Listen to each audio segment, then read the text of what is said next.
Bonjour tout le monde, j'espère que vous allez bien et que vous avez passé une belle semaine. Donc aujourd'hui, je suis heureuse de vous retrouver dans cette vidéo de type vlog. Donc là, c'est notre premier automne à la maison. C'est une grande période d'apprentissage. On doit s'informer beaucoup sur comment prendre soin de notre maison, comment l'entretenir, mais également les préparatifs en vue de l'hiver, parce que ici l'hiver au Québec c'est assez extrême. Il fait froid, il y a beaucoup de neige et ainsi de suite. Et si on veut que ça se passe bien du point de vue de notre maison, du point de vue des dépenses, du point de vue des factures d'électricité, eh bien on n'a pas le choix de s'informer au préalable afin d'avoir les meilleures astuces et de connaître les meilleurs trucs afin d'économiser et de faire en sorte que notre mode de vie reste frugal, parce que vous le savez, moi j'aime ça économiser, là où les gens dépensent sans compter. Donc, je me suis dit que ça allait vous intéresser et que j'allais vous amener avec moi dans ce petit vlog thématique automnale, maison et préparatifs en vue de l'hiver, et des petites astuces également pour comment économiser sur sa facture d'électricité. Donc aujourd'hui, cette vidéo est présentée par notre partenaire ILO, qui est une solution de maison intelligente afin d'économiser de l'énergie à la maison, mais également qui permet de gagner de l'argent grâce à la réalisation de défis. Donc, un peu plus tôt cette semaine, il y a un électricien agréé qui est venu à la maison pour remplacer tous nos thermostats qu'on avait déjà ici afin de les remplacer par des thermostats intelligents ILO. Puis, le processus, ça s'est super bien fait, ça a vraiment été rapide et tout. Et pourquoi des thermostats intelligents, c'est aussi important aujourd'hui? Il y a énormément de raisons, puis justement m'informer sur les différents moyens d'économiser de l'énergie m'a amené à découvrir justement la technologie des maisons intelligentes et des thermostats intelligents, puis à quel point ça peut influencer notre consommation d'énergie, tout particulièrement ici au Québec avec les températures très froides l'hiver. Donc une information intéressante que j'ai appris justement au cours de mes recherches, c'est que tu sais, les thermostats avec une roulette, c'est que c'est fou, mais c'est moins précis. Donc, des fois, on va mettre la roulette sur un chiffre pensant peut-être que la température est à 21, mais peut-être est à 21,5 ou peut-être même est à 22. Et juste une différence de 0,5 degrés comme ça sur un thermostat, ça peut faire une énorme différence en termes d'énergie au bout d'un hiver, au bout de la saison. Donc, en ayant par exemple un thermostat intelligent et numérique, eh bien, ça permet d'être plus précis dans le choix de la température d'ambiance qu'on veut mettre à la maison, par exemple. Également, avec les thermostats intelligents ILO, qu'est-ce qui est pratique, c'est qu'en fait, on a l'application qui permet de contrôler tous les systèmes intelligents dans la maison qui sont reliés à ILO. Donc, moi ici, par exemple, j'ai des thermostats, j'ai des prises intelligentes, j'ai des ampoules intelligentes, j'ai un détecteur de fumée intelligent et j'ai la station météo également intelligente. Puis, qu'est-ce qui est bien, c'est qu'on peut tout contrôler à une seule et même place sur l'application. Et là où que je trouve que pour moi, en tout cas, ça va m'être énormément utile, c'est de faire des programmes, c'est-à-dire de faire en sorte que, par exemple, la nuit, on peut garder la maison plus froide et pendant le jour, on peut la garder plus chaude. Donc, on peut programmer tout ça facilement dans l'application. Mais une autre chose qui est un petit peu plus légère, mais que moi, en tout cas, j'adore, c'est qu'avec les ampoules intelligentes, en fait, c'est qu'à l'extérieur, on peut programmer. Donc, par exemple, ici, sur l'heure du souper, ça peut arriver souvent qu'on va à l'extérieur puis il fait noir dehors et ainsi de suite. Donc, on peut programmer, par exemple, la lumière extérieure de 5h à 7h le soir et avec, par exemple, l'ampoule intelligente de couleur. Donc, c'est un petit plus, mais que je trouve bien pratique. Et en plus, en pouvant contrôler l'intensité et le nombre d'heures qu'elle est allumée, eh bien, ça aussi, ça permet d'économiser de l'énergie plutôt que de la laisser ouverte, par exemple, le soir et d'oublier de l'éteindre avant d'aller se coucher. Donc, ILO comporte de nombreux avantages, mais il y en a 3 principaux que je veux vous parler. Le premier, bien naturellement, c'est l'économie d'argent. Donc, en ayant un système de thermostat intelligent comme ça, c'est que ça nous fait prendre conscience davantage de notre consommation d'énergie et on peut voir en temps réel quels sont les appareils qui consomment de l'énergie actuellement à la maison et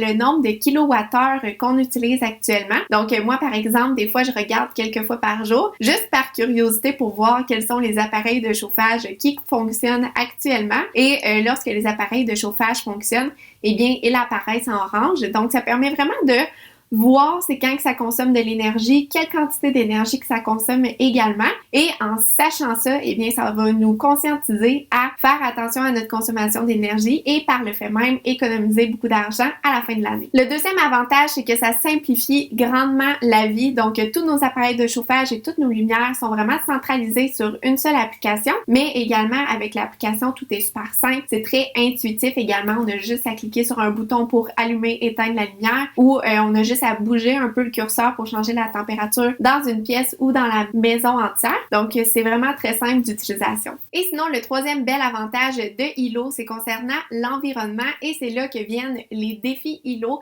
qui te permettent de gagner des récompenses en argent. Hilo permet de réduire notre consommation durant les périodes de pointe hivernale et pendant les périodes où le réseau est très en demande.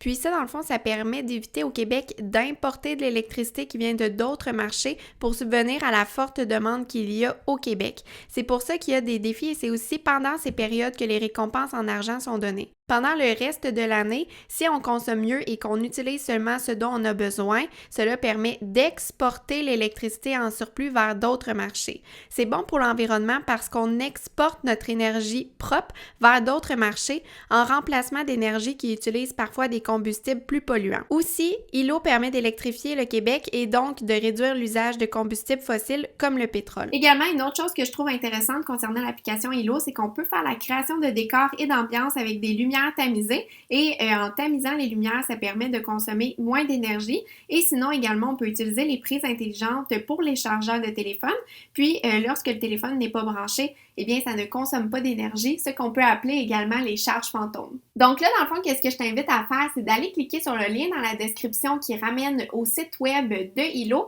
et tu peux calculer en fait les économies potentielles que tu pourrais faire grâce à l'installation d'Hilo chez toi. Puis c'est étonnant l'argent qu'on peut économiser sur notre facture d'électricité, mais également c'est bien de constater les récompenses en argent qu'on peut avoir en faisant les défis Hilo tout au long de l'hiver. Donc ça a vraiment été le gros changement qu'on a fait dernièrement, les thermostats intelligents afin d'économiser un maximum d'énergie cet hiver, mais on a fait d'autres préparatifs également en vue de préparer la maison pour l'hiver.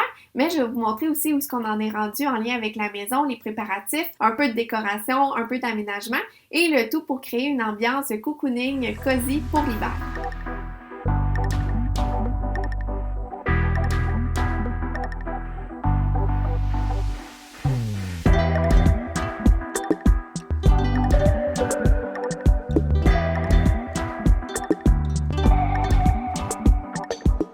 Cette semaine, j'ai travaillé sur un projet. En fait, j'ai trouvé sur Marketplace une table console pour l'entrée qui était offerte gratuitement, mais il manquait tout simplement un dessus parce qu'il était brisé. Donc, cette semaine, on en a refait un en bois qu'on a teint et là, j'applique une couche de lac par-dessus. Puis, j'ai bien hâte de vous dévoiler le résultat final et de faire la décoration de l'entrée parce que ça va être très beau et encore une fois, c'est quelque chose qui n'aura pas coûté très cher à faire.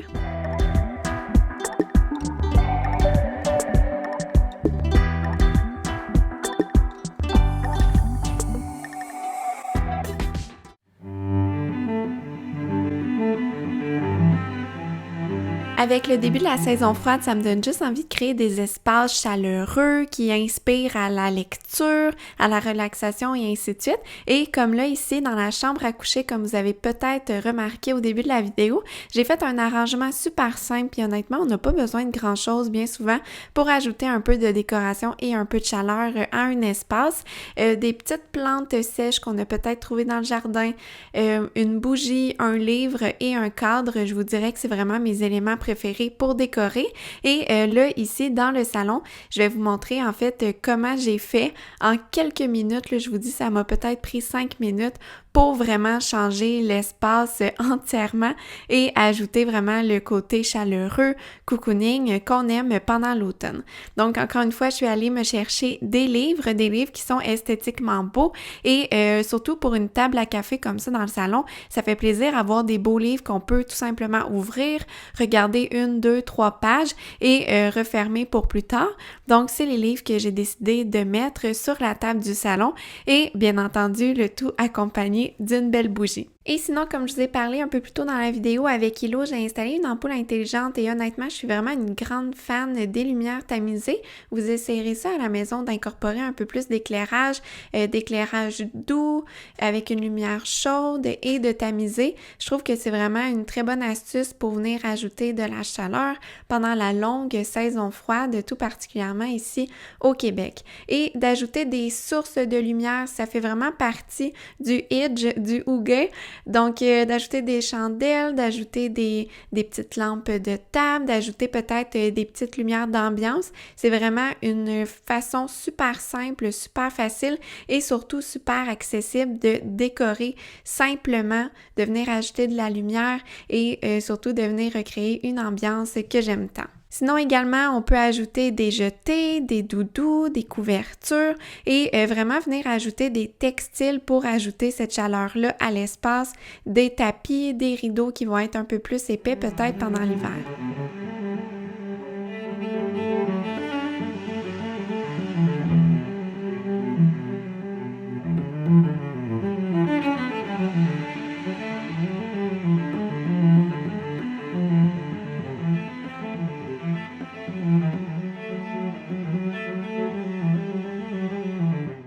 Qui dit automne dit également cueillette de pommes. Donc, chez mes parents, ils ont un pommier et je suis allée cueillir l'excédent qu'ils avaient. Donc, je suis revenue chez moi avec énormément de pommes. J'ai ces 3 sacs-là plus 2 autres sacs au frigo. Et pour éviter que ça se gaspille, je dois les cuisiner et les manger rapidement.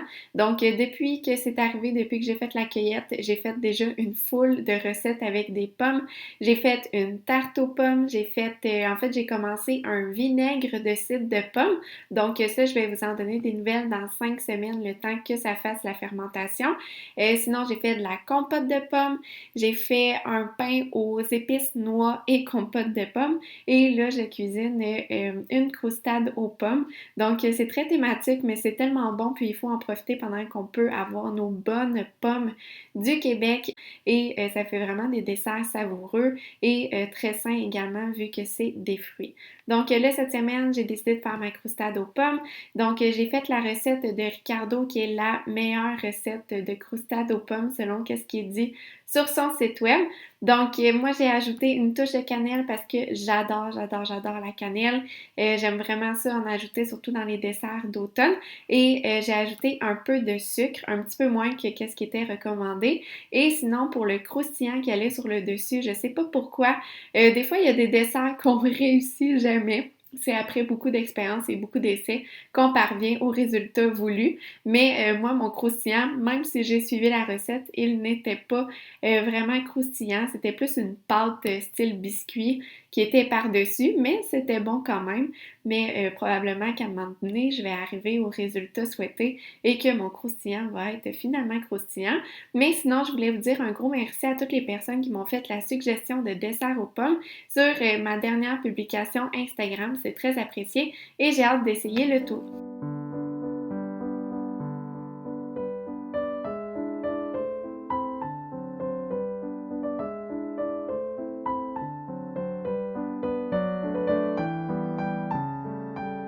Et sinon, pour faire une petite mise à jour concernant les poules, on a commencé à adapter le poulailler pour l'hiver. Donc, on a déjà installé un toit sur la volière et éventuellement aussi, on va mettre des plastiques ou le grillage pour couper le vent pendant les longs mois d'hiver et pour faire en sorte que les poules pourront quand même se promener un peu à l'extérieur.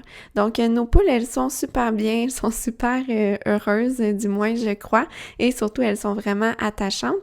Et sinon, à titre indicatif, en ce moment, on a 2 œufs par jour sur 3 poules. Donc, c'est un très bon rythme selon moi. Et sinon, en vue de l'hiver, on a déjà commencé à apporter le courant dans le poulailler afin de mettre une ampoule et une lumière chauffante pour les journées très froides de l'hiver. Mais j'ai bien hâte de tester le tout justement par grand froid, voir comment ça va se passer et tout. Mais on avait vraiment construit le poulailler en fonction qu'on allait les garder pendant l'hiver. Donc, on a été bien informés sur le sujet. Je vais vous en parler plus en détail probablement dans un prochain vlog. Donc voilà, c'était tout pour le vlog de maison de cette semaine. J'espère que vous avez aimé ça. C'est des petits gestes, des petits changements, des petites adaptations, mais qui vont faire une grande différence concernant notre facture d'hydroélectricité pendant l'hiver. Et sinon, je suis vraiment heureuse de tester la solution de maison intelligente ILO. Puis, j'ai hâte de la tester cet hiver, de voir avec les grands froids comment ça va influencer notre facture d'hydroélectricité.